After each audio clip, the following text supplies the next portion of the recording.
Salah satu pertanda penting saat ponselmu dilacak yaitu baterainya gampang habis.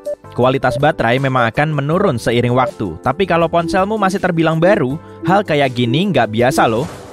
Virus malware mungkin telah menguras energinya untuk men-scan gadgetmu, kemudian mengirim datanya ke pihak ketiga. Ponselmu sering ngehang atau lemot saat kamu mau ngebuka halaman web ya? Mungkin ada malware yang berjalan di background tuh, terus bikin gadgetmu nggak beroperasi dengan normal. Kalau sudah begini, kamu juga mungkin akan kesulitan saat mau nutup aplikasi. Malahan, kamu juga kadang perlu nge-restart ponselmu. Kalau kamu ngebuka situs web yang sering dipakai, tapi desainnya tiba-tiba berubah atau salah satu tabnya kelihatan paling beda, kamu wajib waspada tuh. Kemungkinan program proxy udah bikin ulah. Jadi, program ini menjadi perantara antara kamu dan internet dan ngasih kamu instruksi palsu. Bahkan, dial padmu bisa aja berubah bentuk dan warna saat ponselmu dikontrol seseorang. Di gadgetmu ada sejumlah aplikasi bawaan yang udah diinstal oleh produsen ponsel atau penyedia layanan internet. Google aja namanya, untuk mastiin keasliannya. Kalau nggak tercantum dalam daftar aman dan kamu nggak pernah menginstalnya, seseorang mungkin lagi ngincar datamu. Aplikasi ini bisa merekam panggilanmu, ngebaca pesanmu, serta mengakses medsos dan aplikasi bank onlinemu. Penipu juga bisa mengacaukan kamera ponselmu dari jarak jauh loh. Kamu mungkin ngelihat foto atau video aneh yang tiba-tiba muncul di ponselmu. Atau flash ponselmu tiba-tiba kedip-kedip sendiri. Dengan begini, aplikasi kameramu akan menguras baterai dan bikin ponselmu ngebul meski nggak dipakai. Saat seseorang mengakses gadgetmu tanpa sepengetahuanmu, dia juga bisa masuk ke semua akunmu, mulai dari email sampai aplikasi olahraga. Dan tahu-tahu kata sandi akunmu udah berubah. Akunmu mendaftar ke layanan baru atau email yang belum dibuka berubah status, jadi telah dibaca. Seseorang mungkin telah memakai datamu untuk bikin akun baru atau mendapatkan jalur kredit atas namamu. Penjahat dunia maya juga bisa memakai ponselmu untuk melakukan panggilan mahal atau mengirim SMS ke nomor premium di luar negeri. Mereka sering menjual layanan ini ke klien mereka untuk mendapat cuan. Aplikasi ilegal yang mereka pasang di ponselmu untuk ngirim data juga sangat memerlukan traffic. Dan kamu baru menyadarinya di akhir bulan saat tagihan pulsamu tiba-tiba selangit. Kalau di browsermu ada bookmark ke situs web yang mencurigakan atau sering muncul pop-up, kemungkinan ini adalah bentuk lain dari malware. Penyebar adware akan mendapat uang tiap kali kamu mengekliknya, dan mereka bisa melakukan unduhan berbahaya atau nyuri data pribadimu. Saat teman dan rekan kerjamu ngasih tahu semua emailmu selalu masuk ke folder spam, itu pasti ulah penjahat dunia maya. Mereka bisa ngutak-ngatik pengaturan emailmu agar pesanmu melewati server yang nggak sah. Dengan begini, mereka bisa ngebaca semuanya. Suara aneh atau gema saat ada panggilan terputus atau sulit menghubungi orang lain padahal sinyalnya bagus juga bisa jadi peringatan. Penyebabnya bisa aja masalah teknis sih, tapi kalau disertai gejala lain, ponselmu pasti sedang dikontrol orang lain. Para penipu bisa mengakses ponselmu lewat aplikasi yang kamu download dari App Store atau Play Store. Dan saat kamu mengunduhnya, aplikasi bisa mengirim data ke server asing. Di dalamnya bisa berisi alamat IP atau bahkan lokasimu. Penjahat dunia maya lainnya bikin layar phishing untuk mengakses ke browser si pengguna, kemudian membuka halaman web tertentu. Dan kalau upaya ini berhasil, mereka akan menginstal lebih banyak program jahat. Beberapa aplikasi sebetulnya nggak berbahaya kok, tapi kurang terlindungi. Penjahat dunia maya bisa nyari celah untuk masuk ke aplikasi ini, kemudian menggunakannya sebagai jalur belakang demi kepentingan mereka.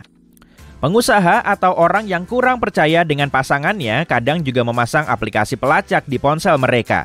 Aplikasi ini bisa ngasih tahu lokasi si pemilik gadget setiap waktu. Saat kamu meleng beberapa menit aja, software kayak gini tahu-tahu udah terpasang di ponselmu. Tiap kali memakai jaringan Wi-Fi umum, kamu berisiko ketemu si penengah dalam tanda kutip, yang bisa aja nyuri kata sandimu. Penipu sering menamai jaringan mereka mirip-mirip kayak kafe terdekat, agar kamu bisa terhubung ke jaringan palsu ini secara nggak sengaja. Mereka juga ngincar cookie browser dari sesi Facebook atau Skype-mu. Data ini bisa dipakai untuk mendapatkan akses penuh ke akunmu. Saat kamu ngecas di tempat pengisian daya umum di bandara atau hotel, kemungkinan akan ada hal-hal lain yang ikut masuk ke ponselmu. Kabel USB standar bisa ngasih tahu nama, jenis, nomor seri, produsen, informasi sistem operasi, dan file ponselmu, serta chip ID elektroniknya. Beberapa model Android lama juga mengirimkan semua data yang tersimpan di hard drive-nya secara otomatis setelah kamu menghubungkannya ke komputer. Jadi, saat kamu ngecas di rumah atau kantor orang lain, datamu gampang banget mereka akses. Kamu juga bisa menerima SMS atau email dengan tautan yang katanya harus segera dicek, atau mungkin dokumen penting tentang cara mendapatkan pengembalian pajak. Saat ngeklik tautan pada pesan phishing ini, kamu akan diminta ngasih data pribadimu atau mengunduh aplikasi yang akan mencurinya. Kadang, penjahat daring bisa mengakses data di ponselmu lewat iCloud atau akun Google. Mereka juga bisa memerasmu agar foto, daftar kontak, dan SMS-mu balik lagi. Mereka juga bisa melancarkan cara ini untuk mendapatkan kata sandimu yang tersimpan. Kemudian, mereka akan masuk ke semua akunmu satu persatu. Kalau cara kerjanya cepat, pencuri data bisa menggunakan bug di dalam sistem operasi untuk menjalankan urusan mereka sebelum masalahnya terpecahkan. Masalah hardware juga bisa menyebabkan kebocoran data loh. Untuk melindungi gadget dan data pribadimu, unduhlah aplikasi App Store resmi aja ya.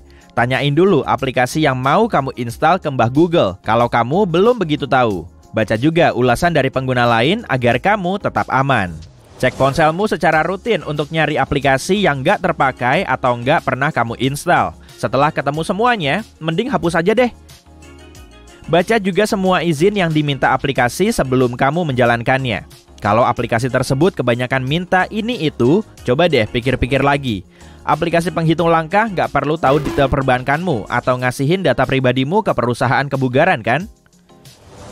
Pasang aplikasi keamanan seluler dengan pemblokir panggilan dan firewall. Aplikasi ini akan melindungimu dari unduhan mencurigakan. Pengirim pesan yang menggunakan enkripsi end-to-end akan membantumu bikin komunikasinya tetap personal. Pasang aplikasi VPN kalau kamu harus memakai jaringan Wi-Fi publik. Jangan pernah menyambungkan gadgetmu ke jaringan yang mencurigakan seperti Wi-Fi gratis 123 atau Wi-Fi bebas pakai. Jangan sekali-kali nge-share kata sandi atau data pentingmu seperti detail perbankanmu lewat ponsel. Jangan aktifkan hotspot pribadimu di tempat umum.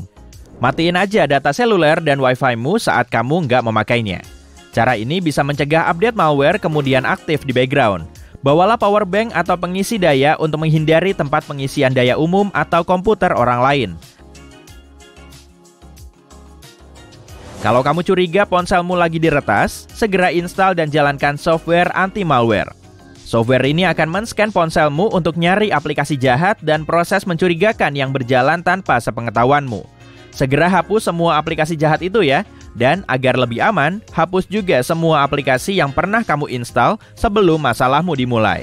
Ubah semua kata sandimu secepatnya. Ponselmu bisa nyaranin kata sandi yang bagus. Klik pada kotak kata sandi, lalu pilih gunakan kata sandi kuat untuk menyimpan kata sandi yang disarankan gadgetmu. Di iOS, kata sandi ini terdiri dari 19 karakter, dengan 3 kumpulan berisi 6 huruf dan angka yang dipisah dengan simbol minus. Aktifkan autentikasi 2 faktor pada semua layanan penyimpanan cloudmu ya. Kalau masalahnya belum teratasi juga, reset aja ponselmu ke setelan pabrik. Tapi kamu perlu nge-backup dulu semua data pentingmu. Di iPhone, aktifkan iCloud Backup di Settings, kemudian Storage and Backup. Di Android, buka Settings, klik Account, lalu pilih akun Google-mu. Pastiin semua aplikasi dan layanannya telah disinkronisasi ya. Kamu juga bisa mentransfer foto, video, dan file penting lainnya ke komputer atau USB. Jangan lupa juga simpan kontak dan kalendermu ke cloud. Kalau kamu biasa mindahin satu persatu icon aplikasi ke layar lain, coba deh mulai sekarang pakai cara lain. Pindahin banyak icon sekaligus dengan cara ini. Tekan dan tahan salah satu icon, lalu pakai jari lain untuk menekan semua icon yang mau kamu pindah. Tada! Semuanya langsung masuk ke icon yang kamu tahan. Setelah iconnya kepilih semua, kamu bisa langsung mindahin ke layar lain. Beres! Ada juga cara lain untuk menutup semua aplikasi sekaligus. Kalau harus mengusapnya satu persatu, kadang bisa makan waktu lama. Padahal bisa 3 kali lebih cepat loh kalau kamu mengusapkan 3 jari. Dengan begini, kamu akan menutup 3 tab sekaligus. Ada kalanya kamu harus minjemin ponsel kamu ke orang lain. Hal ini bisa bikin was-was dan malu sendiri kan? Tapi tenang aja, kamu bisa pakai trik ini. iPhone-mu sudah dilengkapi dengan fitur akses terpandu. Saat diaktifkan, fitur ini akan membuat orang lain nggak bisa keluar dari aplikasi tertentu. Masuk ke settings, accessibility, lalu gulir ke bawah sampai ketemu guided access. Aktifkan fiturnya, kemudian atur passwordnya. Temanmu tiba-tiba mengambil iPhone-mu dan berusaha membuka kuncinya dengan wajahmu. Kalau kamu nggak mau, bilang aja, "Hai Siri, ini ponsel siapa?" Perintah ini akan membuat Siri mengunci Face dan Touch ID, sehingga temanmu ini harus membuka ponselmu dengan mengetikkan password. Kamu bisa menyamarkan aplikasimu loh. Gini caranya, masuk ke shortcuts, tekan plus, lalu pilih panel bawah. Tekan plus pada Open App. Setelah itu, tekan Choose dan cari aplikasi yang mau kamu umpetin. Kalau sudah, tekan lagi, tambahkan ke home screen, beri nama, dan pilih foto icon. Kamu juga bisa ngumpetin fotomu. Caranya, buka foto yang mau kamu umpetin, tekan tombol share, lalu hide. Untuk nyari album yang tersembunyi, masuk ke foto, album, kemudian gulir ke bawah sampai utilities. Di situ kamu akan ngeliat hidden album. Jadi sebetulnya fotomu nggak terlalu tersembunyi sih. Tapi kalau kamu mau ngumpetin album tersembunyi ini, ada triknya kok. Masuk ke settings, foto, kemudian gulir ke bawah. Selanjutnya, nonaktifkan mode album tersembunyi. Kalau kamu mau memunculkan lagi, tinggal aktifkan saja. Kamu juga bisa nambahin caption ke fotomu. Dengan begini, kamu nggak perlu menggulir semua album untuk nyari foto yang diperlukan. Nah, kalau kamu bikin foto alamat temanmu, buka aja fotonya. Geser ke atas hingga muncul add a caption. Tuliskan kata seperti address, lalu done. Kalau kamu perlu foto ini lagi, tinggal ketik address di bidang pencarian. Foto ini akan langsung keluar tanpa harus dicekin satu persatu. Selain itu, kamu bisa drag and drop fotomu ke berbagai aplikasi. Pilih aja fotonya, kemudian tekan dan tahan. Sambil menahan foto, gunakan jari lain untuk naruh ke aplikasi lain yang akan kamu pakai untuk naruh foto. Kamu bisa mengatur foto live sebagai wallpaper. Pilih foto kesukaanmu, klik tombol bagikan, lalu gulir sampai ketemu Use as a Wallpaper. Atur sebagai wallpaper layar terkunci. Kemudian kunci ponselmu. Kamu bisa melihat gambarnya kan? Tekan dan tahan biar gambarnya mulai bergerak. Kamu bisa bikin tangkapan layar home screenmu untuk dilihat ke temanmu. Kalau kamu cuma bikin tangkapan layar sederhana, kamu perlu ngejelasin deret spesifiknya di dalam pesanmu. Tapi sekarang udah nggak begitu lagi. Saat masuk ke editing mode, tekan tombol plus, lalu kaca pembesar. Fitur ini akan nambahin lingkaran kaca pembesar ke dalam foto untuk melakukan zooming. Atur aja ukuran dan sudut pembesarannya untuk memperjelas detail pada tangkapan layar. Di Safari, kamu bisa bikin tangkapan layar satu halaman sekaligus, jadi nggak cuma sebagian aja. Ambil tangkapan layar biasa, lalu tekan untuk masuk ke editing mode. Di panel atas, pilih opsi full page.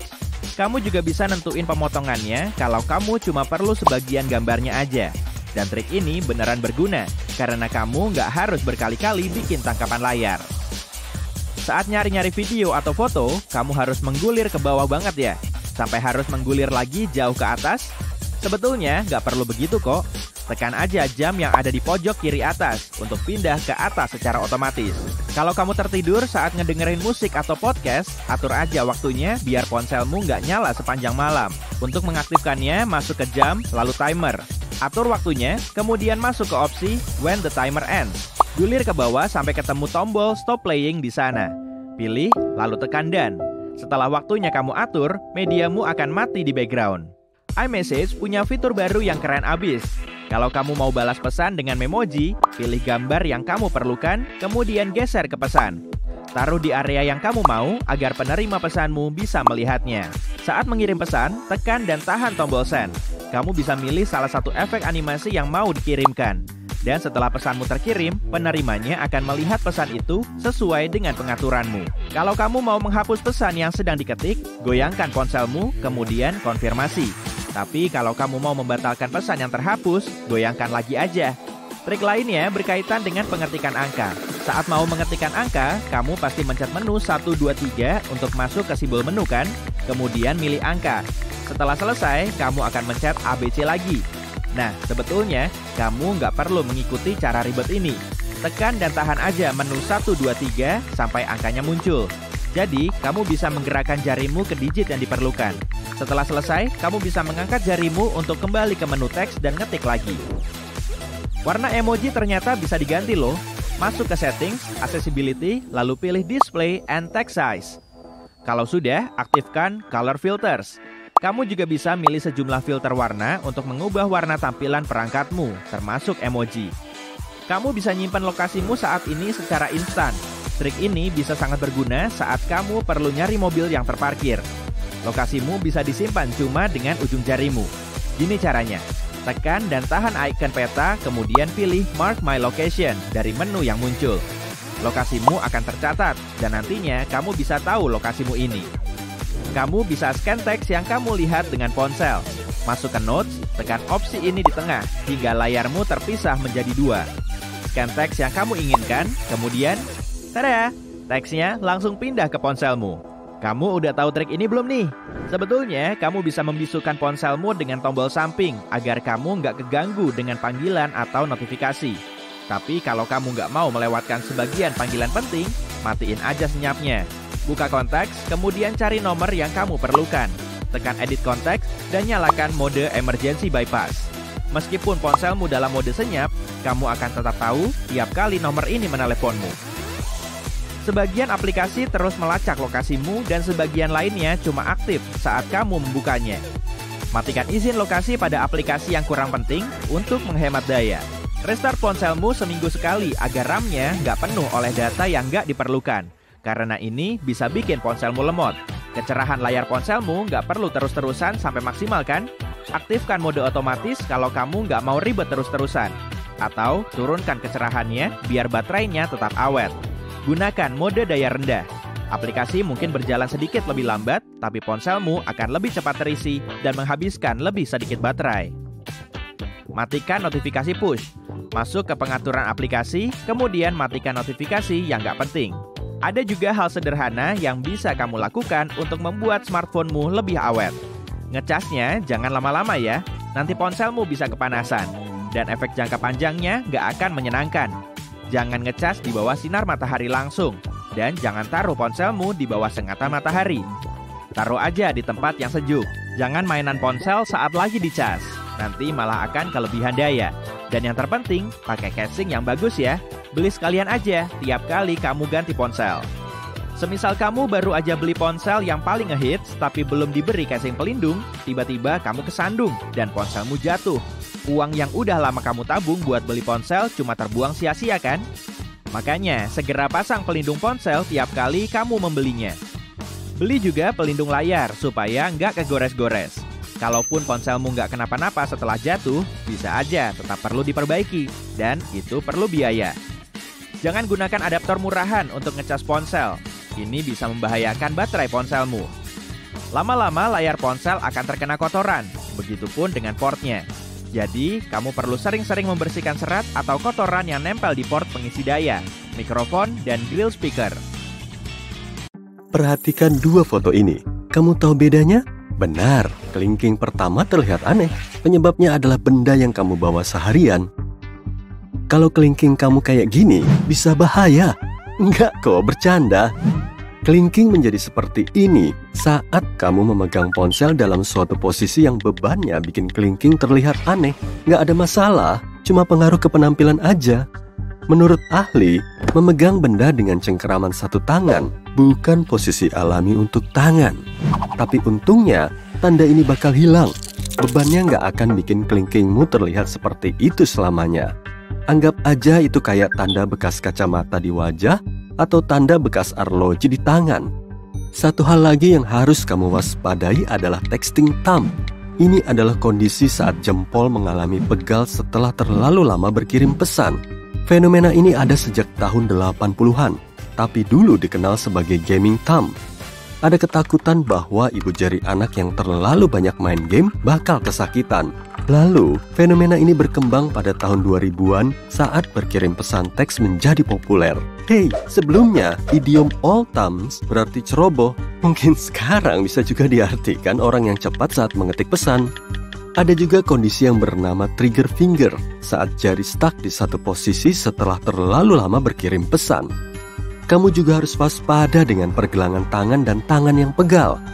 Emang sih, semua itu bakal hilang, tapi kondisi itu adalah pertanda kamu mungkin terlalu lama main ponsel. dalam 10 tahun terakhir, ponsel menjadi semakin melekat dan penting dalam hidup kita. Orang yang masih pakai ponsel lama yang ada tombolnya atau ponsel lipat mungkin bakal dianggap aneh. Kecuali tentu saja kamu pakai ponsel lipat pintar yang bakal bikin orang penasaran. Kamu pasti langsung meraih ponsel saat bangun tidur. Ayo ngaku, mungkin karena kamu pasang alarm di ponsel.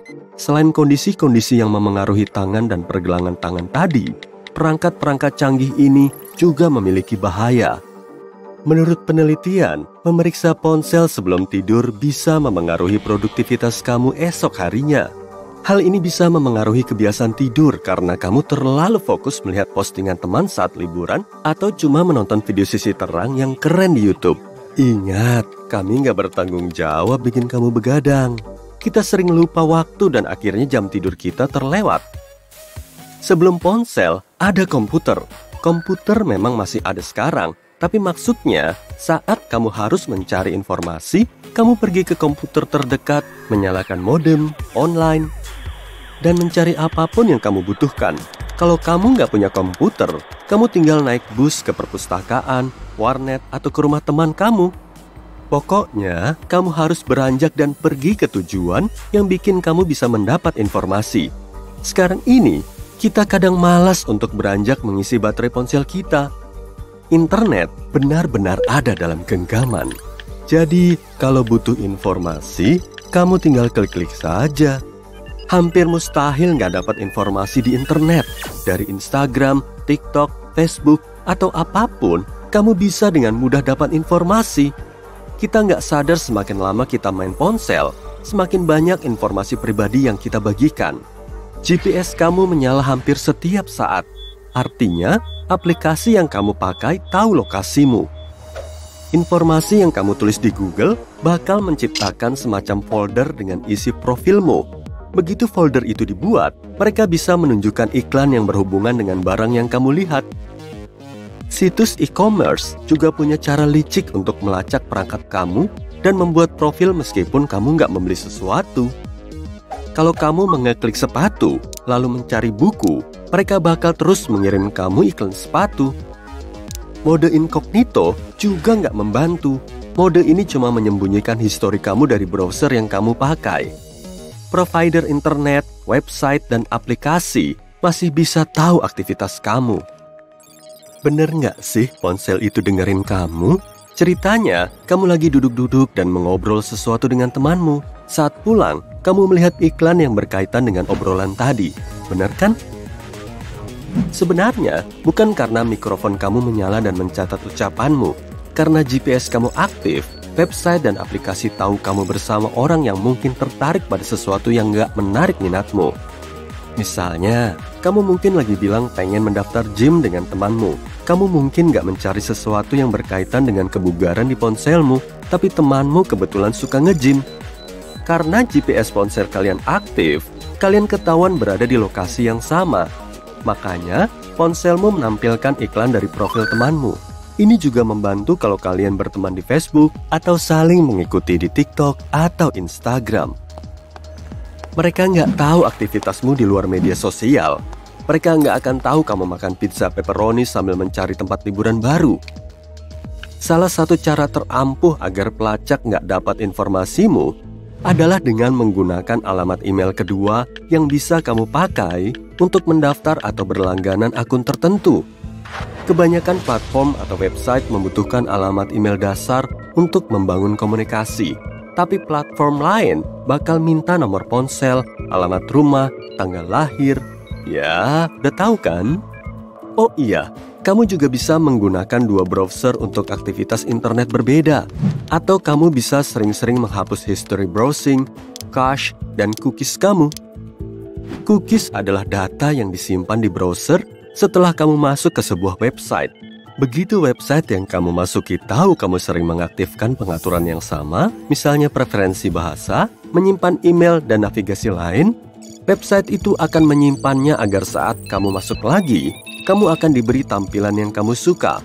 Cookies nggak buruk, tapi cookies di mesin pencari seperti Google bakal mengizinkan pelacakan cookies yang mengambil informasimu dan memasukkannya ke folder untuk profil mereka. Ternyata ponsel punya manfaat jauh lebih banyak dari yang kamu kira. Remote TV-mu hilang? Nggak masalah. Kalau kamu punya ponsel Android, kamu bisa mengunduh aplikasi yang bisa mengubah ponsel kamu jadi remote universal. Sama halnya dengan remote AC dan apapun dengan inframerah. Ponsel punya inframerah bawaan sehingga bisa dijadikan remote universal. Kita nggak sadar bahwa kita membawa komputer kecil di saku. Bayangin aja, lebih dari 10 tahun lalu, telepon, kalkulator, GPS, komputer, pemutar CD, dompet, dan apapun yang bisa kamu masukkan ke ransel bisa ada di perangkat yang muat di genggamanmu. Beberapa model Samsung terbaik memungkinkan kamu menghubungkan ponsel ke monitor dan menggunakannya seperti komputer Windows. Kamu cuma perlu klik mode DeX saat tersambung ke monitor. Kamu bisa menghubungkan mouse dan keyboard Bluetooth, lalu tinggal kerja deh. Banyak aplikasi berfungsi baik dan ada juga yang bahkan menggantikan komputer. Menurut ahli, mulai dari tahun 2030, ponsel mungkin nggak punya port atau tombol, cuma kotak tipis dengan layar. Ponsel sudah menghilangkan colokan headphone dan memperkenalkan pengisi baterai nirkabel. Nggak ada port berarti ponsel itu bisa tahan air 100%.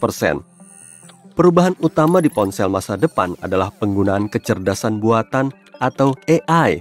Hei, aku udah lama pakai kecerdasan buatan. Semoga ada yang lebih canggih lagi. Kita nggak asing dengan teknologi AI, karena teknologi ini digunakan di Google dan Amazon. Tapi nantinya, AI akan jauh lebih canggih dan rumit. Suara AI bisa jadi mirip banget suara manusia, sampai kamu bakal merasa bicara dengan orang sungguhan. Suara AI akan belajar pola bicara manusia, jadi tidak akan seperti ini. Ada satu hal yang pasti, ponsel akan terus eksis dalam waktu lama.